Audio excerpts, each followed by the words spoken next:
কেন 5 ওয়াক্ত নামাজ পড়বেন না? শুক্রবারে শুধু জুমার নামাজ পড়েন, 5 ওয়াক্ত নামাজ পড়েন। আমনে সালাক, আমরা বেকুব। আমরা চিরা খাইয়া বড় হয়েছি,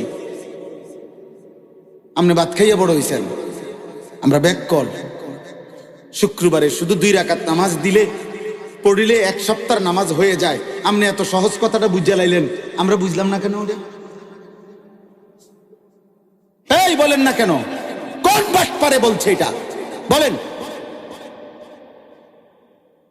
কোন হুজুর তো দূরে থাক, কোন বাটপারে বলছে কিনা আপনারে যে হে মুসলমানের বাচ্চা, শুধু শুক্রবারে 2 রাকাত নামাজ পড়লে চলে আর 1 সপ্তাহ নামাজ পড়তে হয় না? এটা কোন সিটারে বলছে আপনার? মুসলমানের উপরে জুমার নামাজ ফরজ না 5 ওয়াক্ত নামাজ ফরজ? তো জুমার নামাজ কি আলগা নামাজ? শুক্রবারে নামাজ 6 ওয়াক্ত। তো তাইলে শুক্রবারে নামাজ কয় ওয়াক্ত? তো শনিবারে কয় ওয়াক্ত? তো রবিবারে কয় ওয়াক্ত? তো তাহলে নামাজ কয় ওয়াক্ত ফরজ? তো আপনি এটা আলগা করলেন কেন?